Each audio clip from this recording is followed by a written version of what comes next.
Have you ever felt completely uncertain if the choice you're making for your child is the right choice?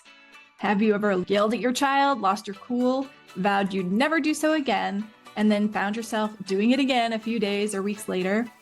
If so, I want you to know we have all been there. Every parent has been there. When we become parents, it causes us to be under immense pressure. We feel that pressure because we care. It doesn't have to harm us. Pressure can be good. It can be motivating. After all, pressure makes diamonds. Welcome to the Parent Doctor podcast. I'm Dr. Marissa Caudill, an adult and child psychiatrist, wife, and mother of two.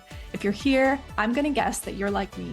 You want to be the best possible parent for your children. You don't want to settle for just being a good enough parent. Maybe you're like me in that you're determined to be a cycle breaker within your own family.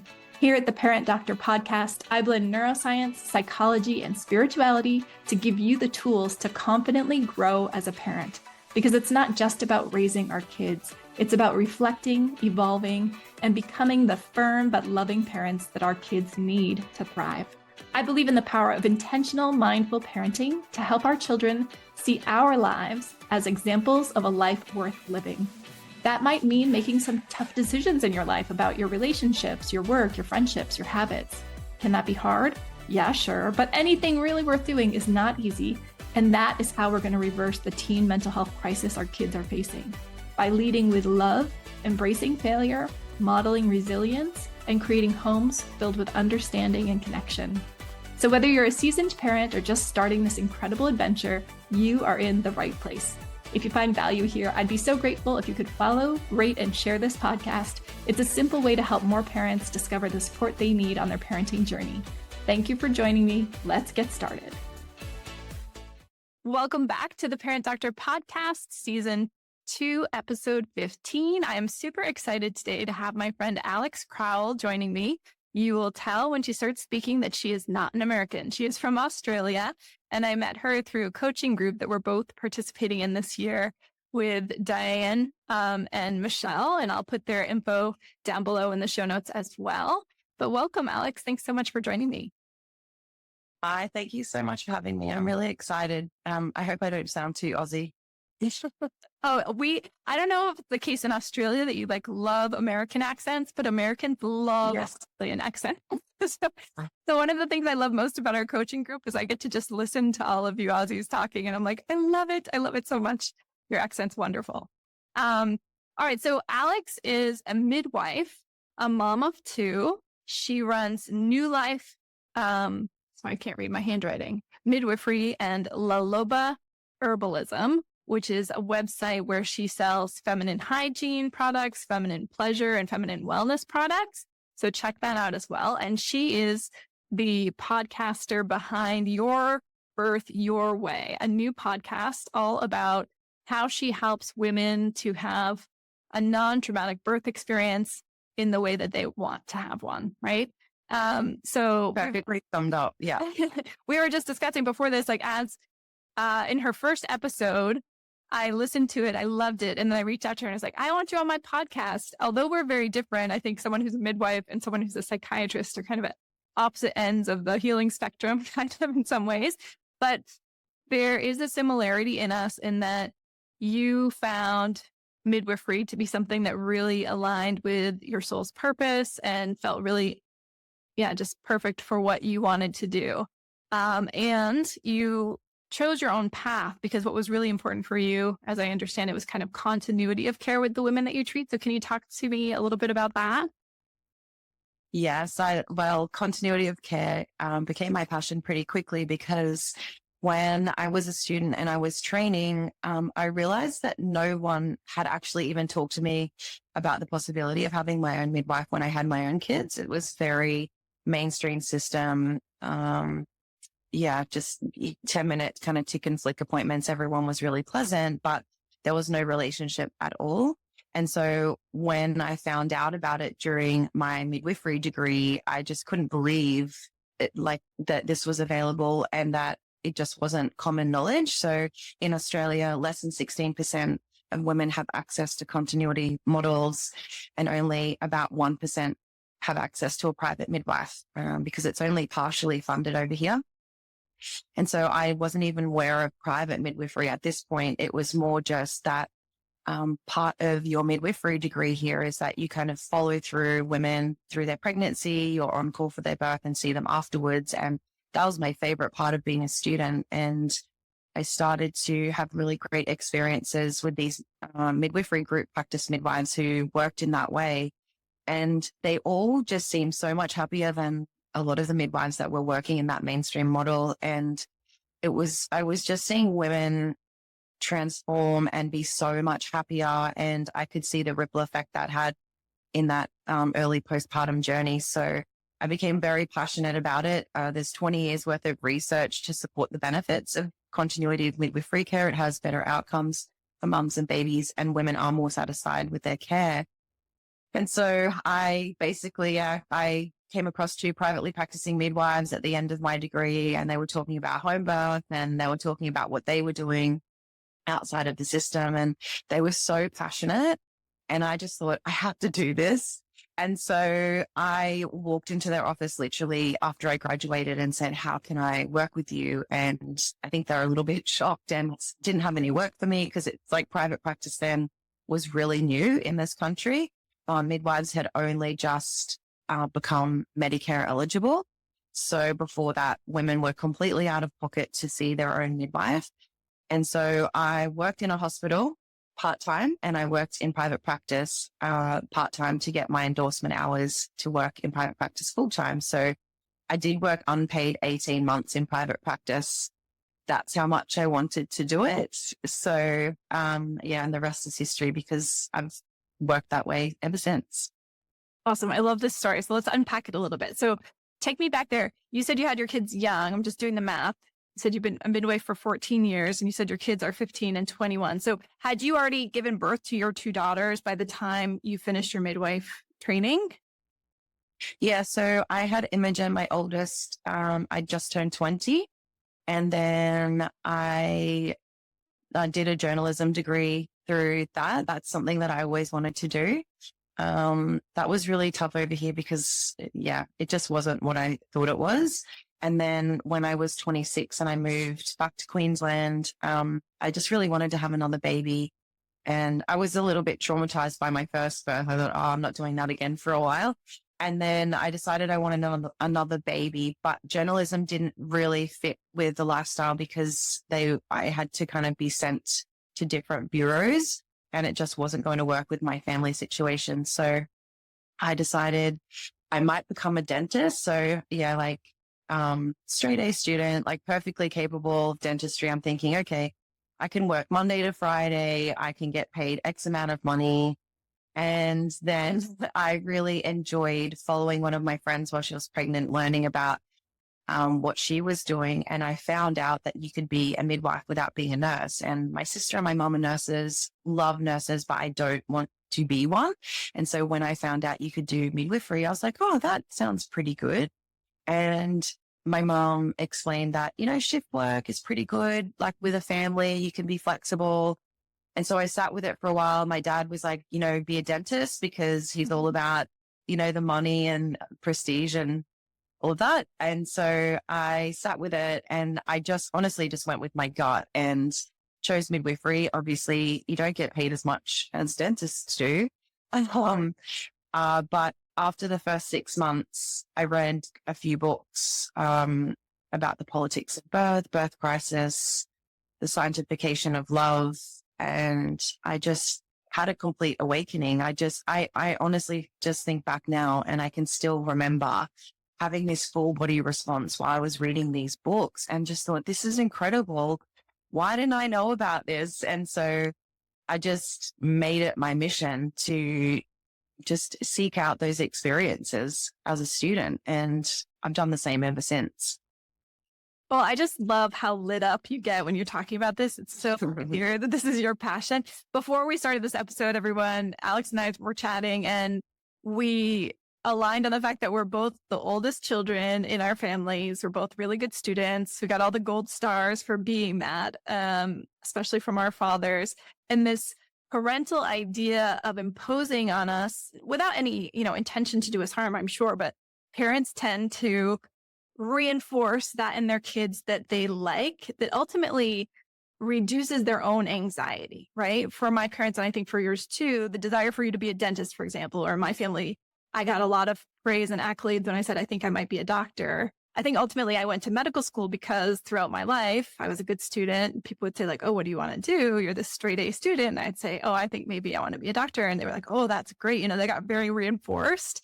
So of course, then I just decided, yeah, I'll be a doctor. And I'm really lucky in that the path that I went down is one that I really do love. And it does align with me now and the work that I'm doing. But I loved how you were talking about how your straight A path took you to be a journalist. And that wasn't really what aligned with you. And I think in my role as the parent doctor, we were talking about like, what is it that I do? What is this podcast all about? It's all about helping us as adults who are parents figure out what is our reason for being here? Like, what is our soul's purpose? What is the work that we're meant to do? And I think you all can hear in Alex's voice when she's talking about her work as a midwife, it's clearly what she's here meant to do. And it's really beautiful. And the people she interacts with love her and just sing her praises. So I think it's so beautiful. But what really resonated for me in listening to your first podcast episode was just how, you had to keep questioning yourself, even on the path of having chosen to be a midwife. It wasn't like just any midwife kind of job that was going to be right for you. It was the one where you were going to be able to follow people and really build relationships and connection with them. And you did what you had to do, right? Like, so your work in the hospital for those 18 months when you were working unpaid in the private practice, was the hospital job basically to pay the bills? Yeah. Yes. Yeah. Yep. Yeah. So you do what you have to do, right? But ultimately you knew what your goal was and you got there. And I think as parents, that's something really beautiful and something that we can look out for in our own kids to support them. But so tell me, like, your dad, now that you're doing this and he sees how much you love it and how much it means to you, has he come around, or is he still saying you should have been a dentist? He definitely doesn't tell me to be a dentist, but yeah, dad's like really stuck in that narrative. So like at the moment, my mom relocated and I live in a cabin on her property, which suits me because, overachiever. I burnt myself out taking over the business and just poured everything into it. So my nervous system feels really good. Being with my mom, because obviously being on call for a huge amount of time, I didn't get to see her a lot. And my kids are around my mom, which I really love as well. So, and she lives like out of town. So I'm surrounded by nature. And so I've really learned over a period of time to honor my nervous system because it matters and it's going to carry me through. So I did burn myself out when I was probably through that process of being a student midwife, and my then husband was working overseas in Afghanistan. And for the last 6 months of my degree, I was like solo parenting and I'll just like go, go, go, go, go. Particularly if I'm really focused on something. But it does come from a core belief though, that I do believe that I could do anything that I wanted to do as long as it aligns with me, because I just don't think it works if you're in that misalignment. And my path with midwifery has really shown me that. Like, I just think, you get some really clear no's.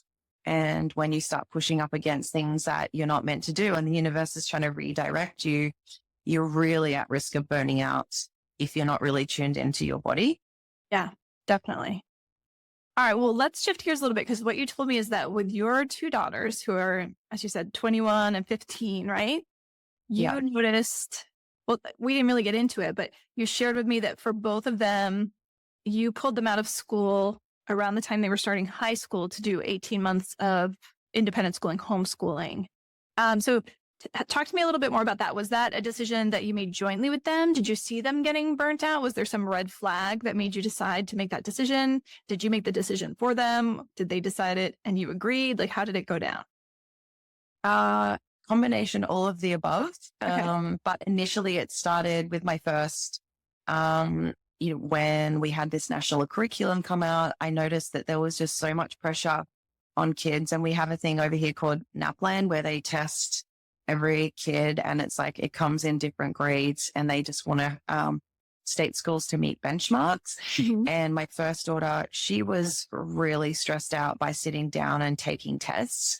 I could just visibly see how stressful that was to her. And I started doing things like just pulling her out of that, which really helped. But then I just noticed how much they really focus on grades, and academics is a little bit more challenging for her. Now that I know what I know, she would have been better at like an independent school where she can move around more, but she just doesn't tick these boxes of like sitting in a chair and doing the grades and doing it in the time frames that they give them as well. Like that was really challenging for her. And so when she hit grade 7 over here, so she was 13, I can't describe it. It's just, I'm very, very, very led by my body, I guess. And I just had this feeling that it wasn't going to be a good choice to send her into high school, because my memory of high school, even though I was a overachiever, I was like captain of sports teams and doing something every other afternoon. I know in myself that I look back and I didn't love who I was, because that was rippling over into how I felt about my body, some relationships that I had with some of my friends or and boyfriends. And I just knew that that's not what I wanted for my daughter. And so I just talked to her. I didn't know anything about homeschool at all. And so I'm quite resourceful. I went on Facebook. I found a group. I sought out people that had homeschooled their kids. Like one beautiful lady, she took a call from me. She's went to school with 5 of her children. They're now grown up, and it just made sense. Like they were all doing their thing that they really loved. And she basically told me there's no one right way. Like that's the thing about homeschool, is that you can do it many different ways, but really child led. And so we did a lot of unschooling because Imogen needs to move. And so she spent a lot of time upside down, outside, flipping around. I tried to sit down. I was like, oh, let's do some maths today. And initially it was like, oh, I can't do it. And then within a few months of just like letting her be and letting her move, the difference was incredible. Like she was really open to learning. And then, we had, a homeschool group locally that she could connect with friends. And then 18 months later, she's like, I feel like I want to go to school. And I was like, oh, okay. Well, the most concern I had was more about her well-being. And so I didn't want her to go down a bad path. I tried to choose a private school for her to see if she would get more, like, I don't know, flexibility in her learning. And so I was worried about like the state school and how it would be, this like behavior management. My kids are really sensitive to the way teachers speak to children, because I do teach them that they deserve to be spoken to, with respect. And, and I just said, if you kind of go downhill, and the agreement was, I'm going to pull you out. We're going to go to this school. And she's like, no, I can go to this school. And she was perfectly fine. Like I just think and even to this day, like she's turning 21. She knows herself so much better than I did at this age. And it's incredible. Like we can have conversations about healthy relationships. She's been to counseling for, a new experience that she did have, with a partner. And I would never have had those conversations. And so she's really in touch with her body. She was really healthy through school, and I just think that you can't really go wrong. Like we're all human beings. We're all going to make mistakes, but also she might have made mistakes, but we can openly talk about how great the learning is in that. And there's no shame and things like that. So, and I really believe that came from just having the space away from school. And when you're not surrounded by so much noise and input and people just telling you like, this is how it's done. So yeah, she's finding her feet. I love that. I love that you said, trust your gut. It doesn't have to be one way. I just recorded a podcast earlier today with another friend, and the same exact things came up. Trust your gut as a parent, and there's not one right way. And I think this is really hard for us. I don't know if you feel the same pressure in Australia, but here, especially in major metropolitan areas, there's this sense that there's more competition than ever, and that if you want your kids to do really well, And to get ahead, then they have to be, tops all the way through, go to the best school, get into the best school. And if they don't, it's kind of game over, which is so not true. I just was at this conference and this guy, Keith Cunningham, spoke to us. He is a business leader here in the US, very senior guy, has made millions, if not billions of dollars in his businesses, brilliant guy. But he was talking about his experience as a student and how he was always a D and F student. And I thought, like, this is a great example. Like, not all kids fit the mold. It's a lie that all kids who get ahead and are going to contribute great things to this world are like the A students. It's just not true. And so I think it's really beautiful that even though you are an A student yourself and that you did fit the mold and you did push through that as a mom, you could see that your kids have different strengths and that one size fits all approach wasn't going to be best for them, and that you allowed yourself to have that flexibility in their schooling. I think that's so beautiful.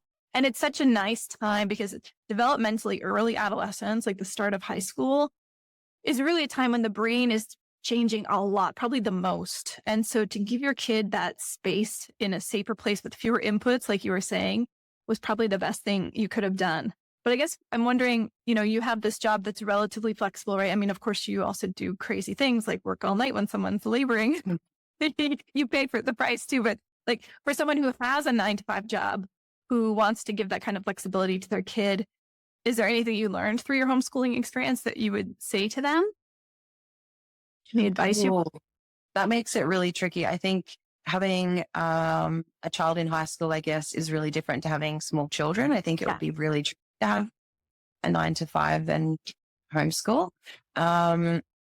Having a village.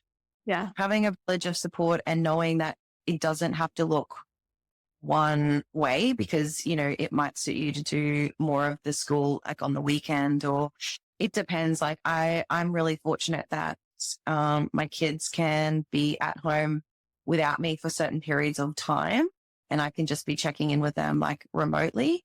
It's easier now that my youngest one is connected with my oldest one, so that makes my life easier. But when Imogen was homeschooling, we kind of had periods like on and off where she would need to be at home, but she only lived down the road at the time. So there's, you just think outside the box. Yeah. Who's around you and talk to people that have done it before. I found that really valuable. Okay. Great advice. So you said earlier that you think of yourself as a recovering perfectionist, and I love that so much. And then you were just talking about how you help your kids see that when they make mistakes or things don't turn out, like the idea of embracing failure, right, as a growth point, as a place to reflect and learn and become an even better version of yourself. So that's one of the pillars that I teach parents, is embracing failure. I think it's so, so important.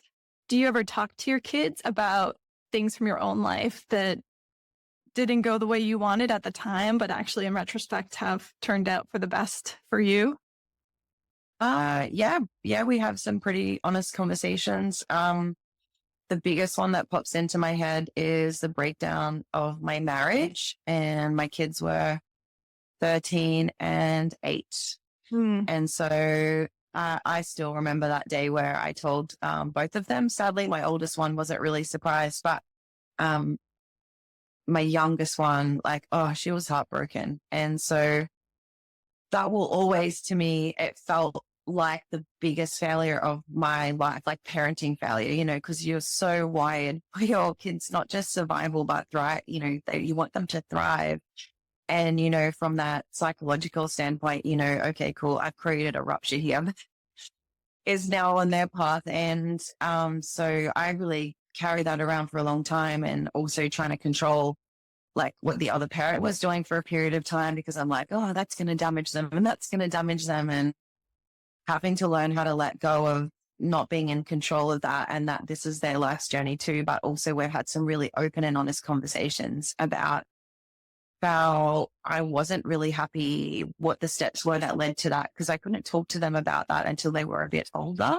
And it's not until now they might ask me questions about different things, and just talking about what life kind of felt like and what I recognized and different signs. And I still feel like it's hard to talk about things because yeah, like that kind of failure is in the back of my mind. And I have to work really hard to remind myself that it's life, and that's just part of my journey as well. But I do openly talk about school stuff in particular. When people ask things like, "Oh, what schoolwork are you doing?" and my question back to them is like, "Why do you care so much about what schoolwork she's doing?"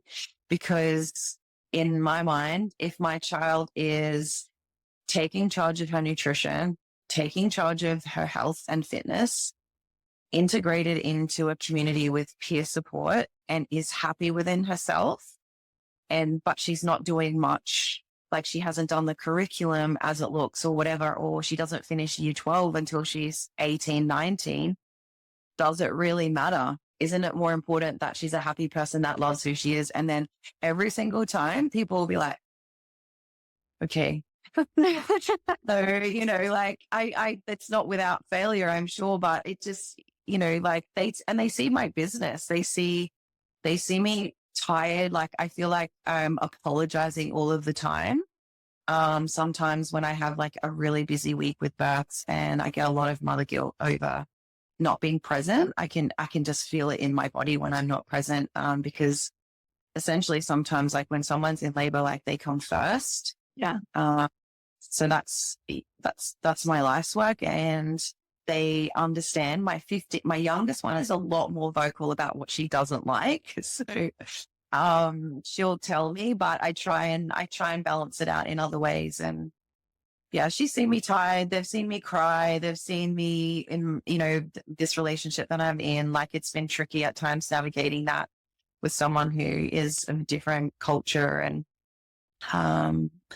just learning how to be with a blended family. And I'm superhuman, like in front of them. So it's really tricky. I think teenagers are really tricky. And what you said about, the critical years of high school, I recently learned from a business function talking to a psychologist about how 14-year-olds are like the biggest demographic that she sees, and how they're forming a blueprint for a pair at that age. Yeah. That just blew my mind, because I was like, why don't parents know this as common information? And so you can consider that. That's crazy to me. I just feel like it's part of like birth or all of these things. There's so much great information. Yeah. But who teaches that? Who tells you? And let people have that information and explore that for themselves so they can take that and make decisions in their family. Are you a parent who wants to read all the parenting books, and you have maybe a growing list or stack on your nightstand, but somehow you just never seem to find the time to get to them? If so, I totally relate to you, and I want you to know I'm here to help. Every month on the third Wednesday, I read, summarize, and present a parenting book that I have chosen that I think is a great one. And I do this via Zoom. If you'd like to get into the Empowered Parent Book Club, go to theparentdoctor.com/book club. This is totally free. It's a public service that I provide, and everyone who signs up gets access not just to the replay in case they can't make it to the live Zoom, but also to an actionable PDF that I create custom for each book that we read. So I would love to have you. This is a growing community now of over 200 members. These are like-minded, engaged, energized, supported parents who want to be more empowered for the sake of their kids. If you'd like to join us, again, please go to theparentdoctor.com/book club. See you there.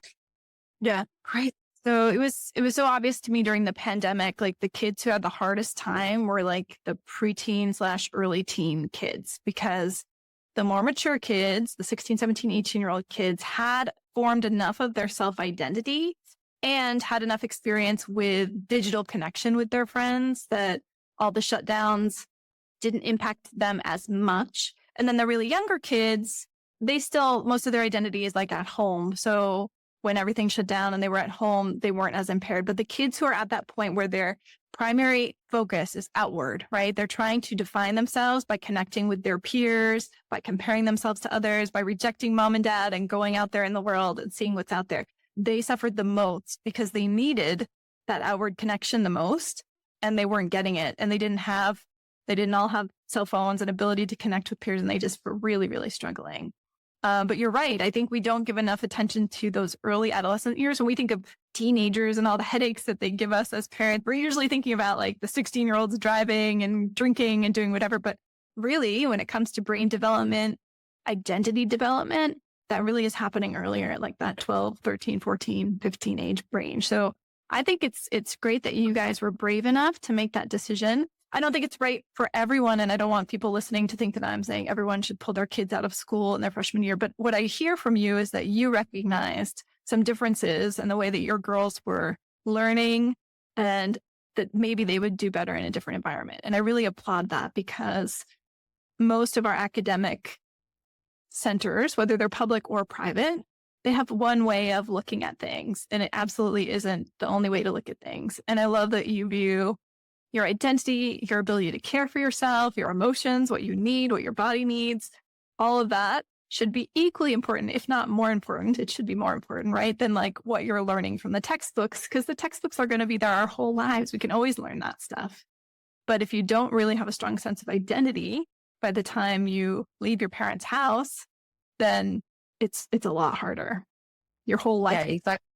My number one fear was that like I didn't do any drug taking in my like 20s, but now I'm assuming it would be the same in the States. Like kids over here, like they finish school, and I used to see a lot of people degree hopping. You'd meet them all the time. They're like, I've tried this one, I've tried this one, I've tried this one. So I'm like, don't go to uni and clock up a bill. When you don't know, it doesn't matter. Like go work at Coles, like just figure out what you want to do, then go study if that's what you want. But also like that drug taking, drinking, risky behavior, when I just think comes from kids feeling lost because they're just groomed to be told what to do. Mm-hmm. And then they don't want to be told what to do, and they're adults and they're like stuck mom and dad, and then they just like don't know where they fit in the world, and they just, they're numbing out whatever they're feeling. And I was really worried about that. Got my oldest one through that phase. Which is really great. And I'm so grateful because it's my second one that's got more my personality. She can be really hard on herself, and, she's a fun time, and she can see that like, oh, why wouldn't you like go to that party because that's fun? But big sister is like really into fitness and, CrossFit and like community. And so I'm just really lucky that she's surrounded by good people, because I was like, you can be really influenced, like the sum of the 5 people that you're around and the 5 people that she's around. Like there's so many kids with anxiety here. Even, like my friend, like 2 of her kids like are medicated to stay in school. Yeah. And so it's just like, I definitely think like school can be really great. Like there's lots of different options over here. In terms of like, often you do have to pay for private school though to get that variety, because the public system over here now is just like, it's such a machine, and it's like on that pace, and you have to stay with that pace. And often because there's just so many kids there, a lot of the teachers are behavior managing and potentially not in a very, what would you call it? It's not the ideal setting for learning. No, they could be just like yelling at kids, right? Like, and so if you've got kids that are here and they're just surrounded by like noise, like kids who are troubled, and then like they're just being yelled at, and that's their blueprint for repair. Like that just seems like chaos to me. So, there's no one right way. Like maybe there's lots of different schools out there. It depends on where you live here. That's the tricky thing, right? It's your postcode that determines where you go. Mm-hmm. So there's just so many complexities when it comes to schooling here. Yeah, there's that. And then I think as, we're both in our 40s, we both grew up in a time that was so different than the technologically connected world that our kids are growing up in. It's hard, right? And you're right. You're absolutely right. There's so much anxiety, and there's so many things that we can point at saying it's because of this, it's because of that.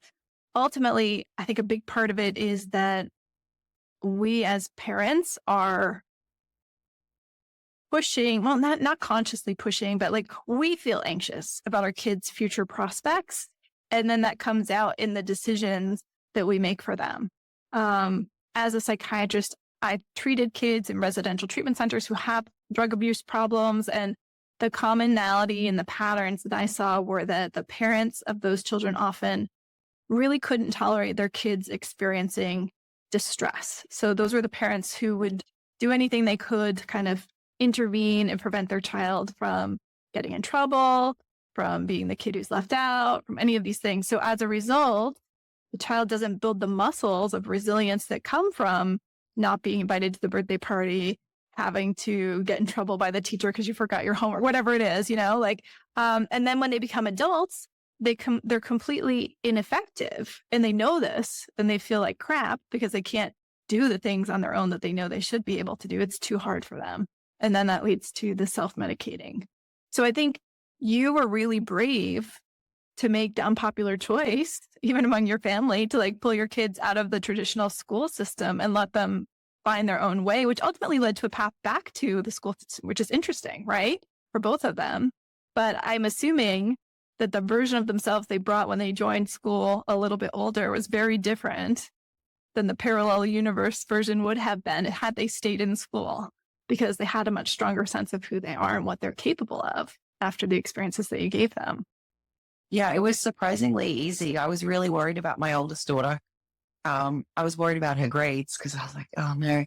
But I think too, high school maybe just suited her better because you're changing classes every hour, getting up out of your chair, walking around, and even being around kids that might have been smoking at school. She's just yeah, whatever.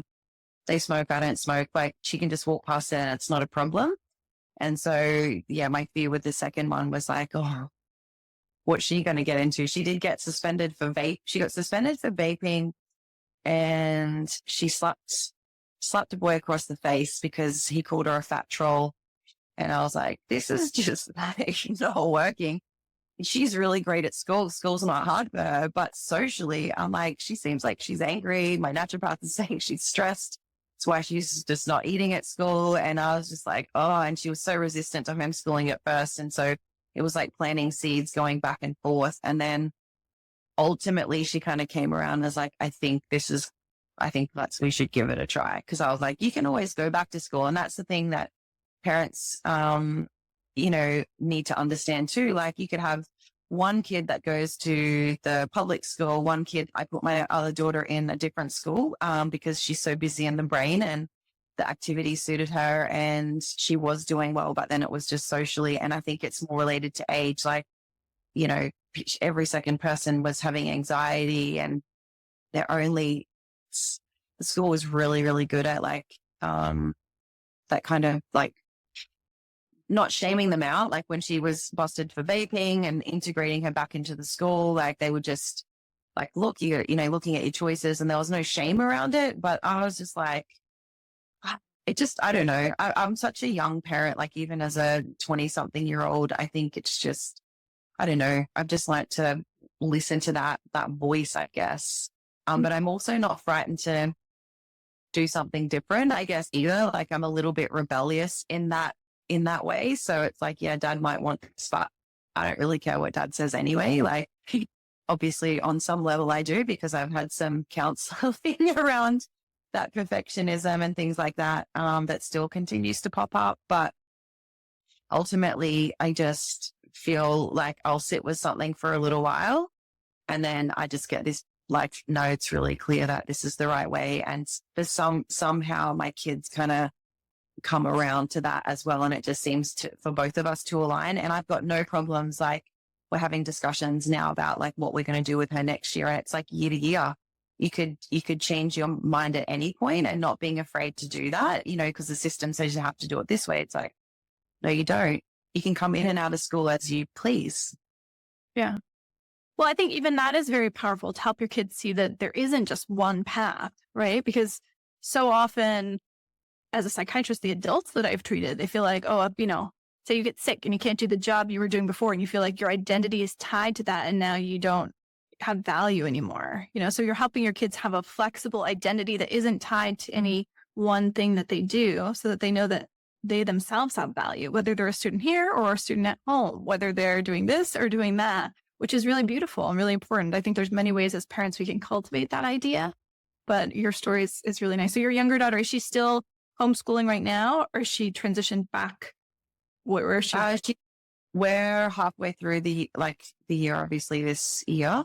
So the new year would start in end of January for us. So, we're just sitting on the fence because at the moment she's really loving it. She really more wants to go back to high school for those rites of passage, things like formal and stuff like that. So, we're just kind of negotiating that because the school that I've got her in, I need to pay a decent amount of money for. So we're a bit undecided. We're not sure yet. So she's just doing really well and we're just kind of taking it in the moment, I guess. Well, for now. So let's see. I had another thought, but now I forgot what it was. Oh, let's talk about how your choice to pursue private practice midwifery, even though it takes you away from your kids sometimes in intense intervals, how do you think that choice has led your children? How do you think your example has led them? Have you guys ever had specific conversations about it? Do they admire you for your choice? Do they see how much it means to you? Or do they resent you for this choice when it takes you away from them? And the answer now might be the latter, but I imagine when they're adults, it might be a greater view of it. But where are they at right now? I feel like I'm going to ask them that question today. I would say my youngest, she's the most vocal about it. She's just the most vocal in general, but though, she might say things like it's an inconvenience to her when I can't drive her to her friend's house or something like that. And she'll be like, oh, wow, can't your lady just cross her legs? Something like that. Or, she's like, no, don't go. It's more of that inconvenience. I guess, she's very vocal about how inconvenient it is. I don't know what example it's like later on in life. I'm not really sure. It's really hard because that one plays on my heartstrings a lot. I actually have, kind of clinical supervision / family constellation, counseling sessions around that.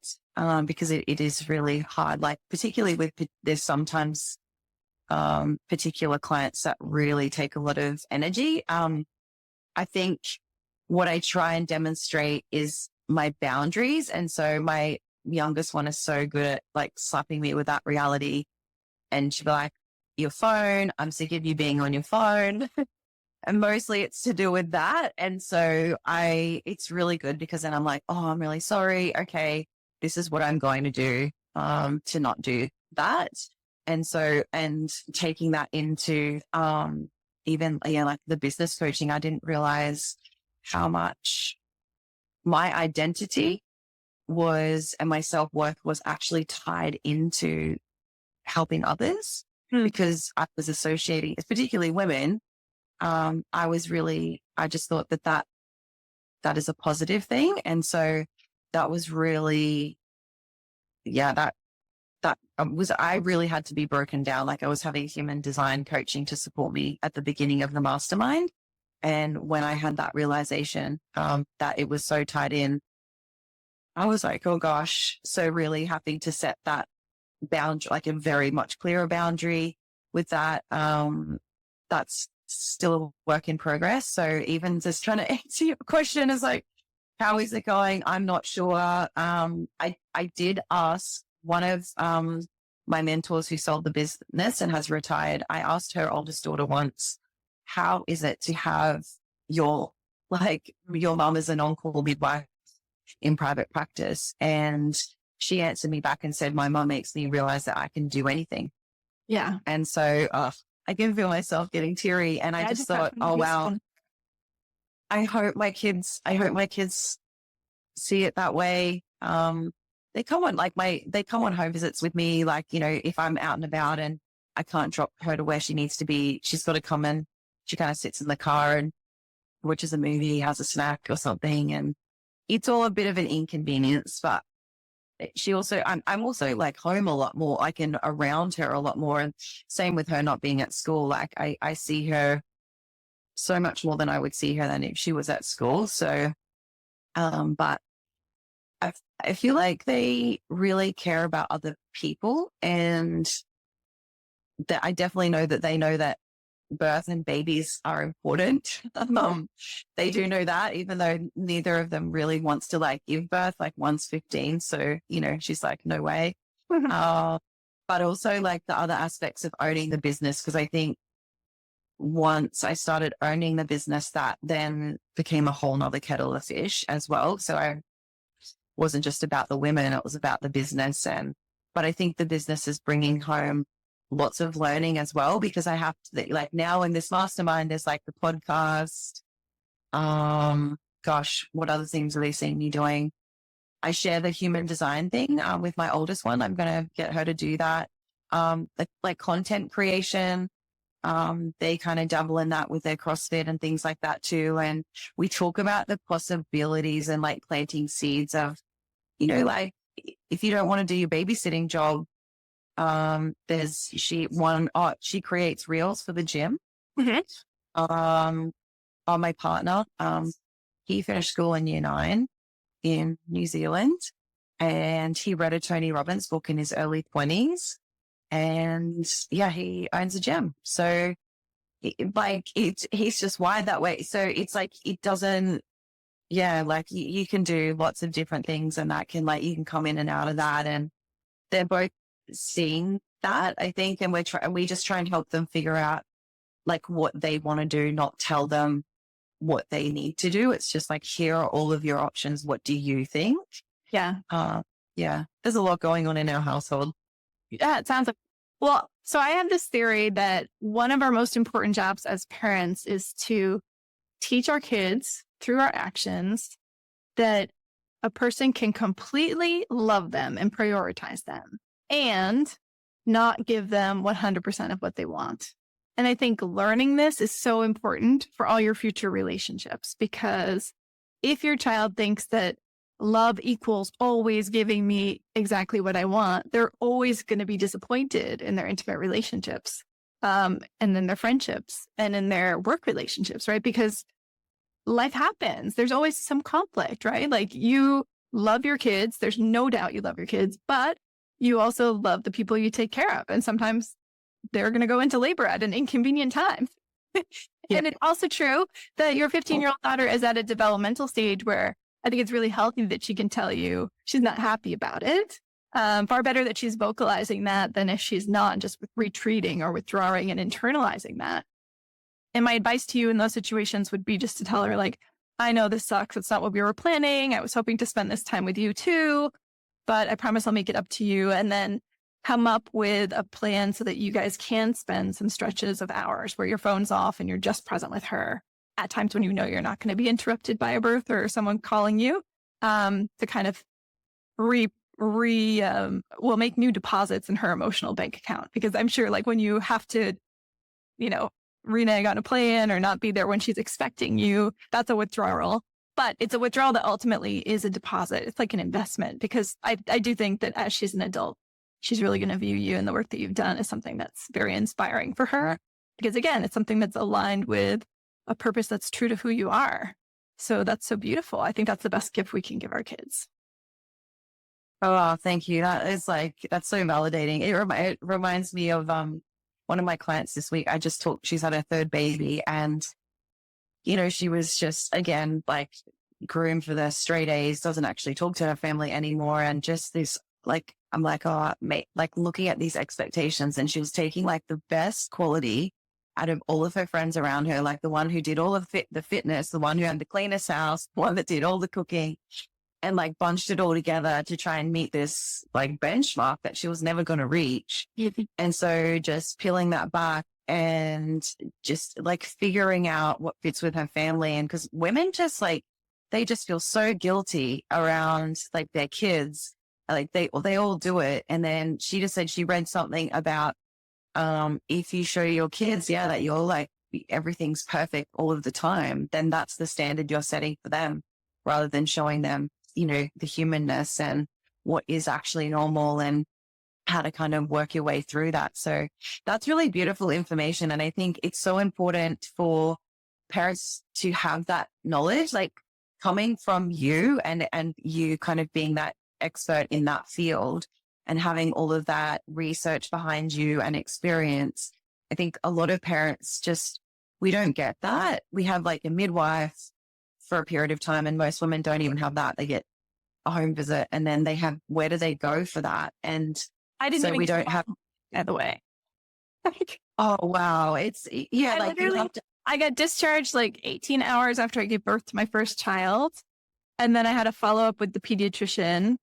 I think we had follow-ups almost daily with the pediatrician. But again, it wasn't about me. It was about the kid. So there was no one asking like, how are you doing? It was kind of sort of helping me with breastfeeding. But even the lactation consultant, because they knew I was a physician, I think they assumed that you know everything. And so she literally gave me a handout and it was like, don't eat broccoli because your baby will get gassy. Bye.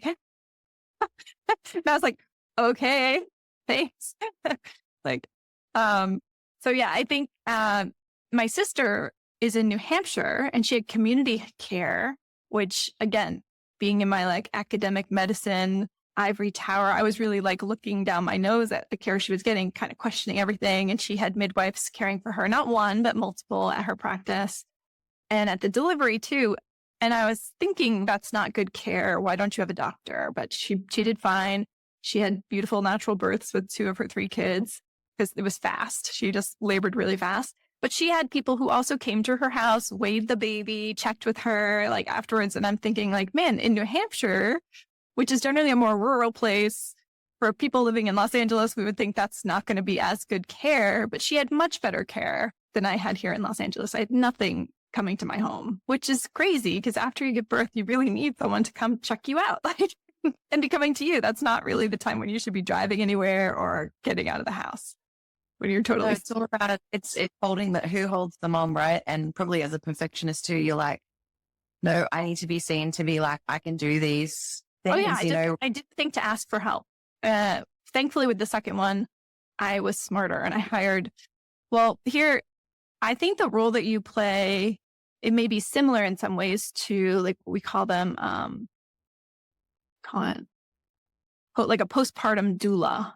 It sounds like that's what you do with your 7 weeks postpartum with the women you care for. You keep supporting them because I basically paid someone to come and help me and help the baby like for a couple of months the second time around, which was the best money I ever spent in my life. Right. But again, like that's a privilege that I had the money and the funds to spend. Yeah. People don't. And here we have such crazy policies. I mean, you don't even get much maternity leave. Women are expected to be back at work in full force within a few weeks of giving birth. So there's so much we need to do, so much reform they got then. I mean, and there's so much research, like there's some European countries where they have the best kind of maternity leave for more than 12 months and like return to work things where, you know, like their breastfeeding rates are so much higher. And as you know, like there was a study I remember reading, oh gosh, it would have been 12 years ago now. And it's an Australian study, and breast milk is so valuable to keeping kids out of hospital that it should be considered in the gross domestic product of a country. And how are women supposed to breastfeed when we're like, you know, sorry, what's the word?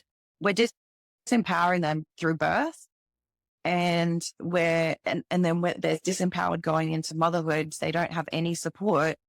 Like, why wouldn't you just give up, you know? And so we have all of this research is just, it's all there. It's been there for a really long time, but it's just these systems that, you know, generate money. And it's so sad that we have to wait to come to see you, for example, when we're at a crisis point, why don't parents have access to this wonderful information, you know, to go and see and connect with practitioners and be like, oh, okay, like we've got Triple P. Like, I don't know what programs you guys have over there for parents, like to learn about things, you know, through different phases of their child's development. Because we just don't really have anything like, we have a few, like we have a Triple P parenting program, but we have some, I don't know. I just program called very Triple P. robust. So I don't know if it's the same thing. It's so hard. You know, I just feel like it's almost like there's another side to the sword that you're talking about too, where I know many women who killed themselves trying to breastfeed, but didn't have support. And it's like we get so much information, and then you feel like such a bad mom if you don't breastfeed, you know, but there were people like using devices and exclusively pumping and like, you know, just crazy things because they struggled with latching or whatever. Yeah, there's just not enough support around the whole thing. And then often by the time the mom finally figures it out, then she's got to go back to work, which is like this whole other, Yeah, that's pretty crazy. I really, we're not like that's crazy to me that you guys have to go back to work so early. Generally, a lot of we have some maternity. Yeah, we have some maternity pay over here, and I would say like most commonly, women have at least 12 months off. paid and their job is secure. They at least get paid from, if they don't have jobs, they can get some pay from, like it's called Centrelink over here. So from the government, that's only 6 months. But yeah, generally, I mean, my demographic of women that see me, like their partners are at least working. So, that might cover them for the rest of the time. But the earliest they would go back to work would be at that 6-month mark at least. But I still think that that's really early, unless you're like, some women, again, really busy brains. My sister-in-law, she's just like, she doesn't love just exclusively being a stay-at-home mom. She's a financial planner, and she's like, her brain is busy and she loves working 1 or 2 days a week, and she needs that. And so again, no one right way, right? And so I just feel like we need to support people to do it their way. But most people just don't have access to this type of information unless you have to really actively seek it out. And particularly because gone are the days where we have the village, because we're not meant to do it alone either. Yeah.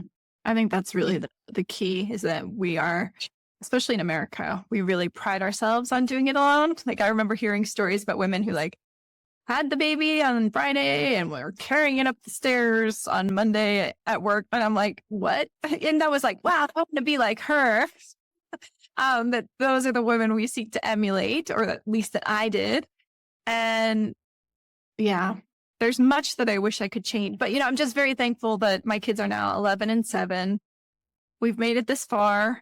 And as a psychiatrist, what I have done in the last couple of years, there's been a big shift, is going from seeing people in a busy office where it's like, what did you say, tick and check or something, like those appointments where it's like the person checks in at 8 o'clock, they're out the door by 8:30 with their prescription. And in 30 minutes, there's no way, even as the best, most caring psychiatrist, I can form a strong understanding relationship of where a parent and their child are and what the child is struggling with mental health. I just have to simplify it into like, these are the symptoms you're having. These are the symptoms that are better. These are the ones that aren't. Here's what we'll do. Bye. And although there's definitely a huge need for that, especially within big healthcare systems, our healthcare system's totally different than yours, but there's a long waiting list for people to bring their kids to see that kind of a doctor. And yet it wasn't fulfilling for me, for the same reason that you weren't fulfilled by that non-continuity of care, because I didn't really feel like I was solving the underlying issue. I know that for all these kids who are anxious, yeah, giving them an SSRI might reduce their symptoms, but ultimately I have to be able to talk to this child and their parent to talk about what is it that might have led you to feel so anxious, and how can this family change their view and what they're doing and how they're talking in order to reduce the child's anxiety now and for the future. So this is so great. It was so nice to talk to you today about your journey, your kids, your work, everything. It was awesome. Thanks for having me. It's so beautiful to see what you're doing as well. Yes, it's that connection, and really here to be genuinely serving others, and that passion just shines through too. So it's awesome.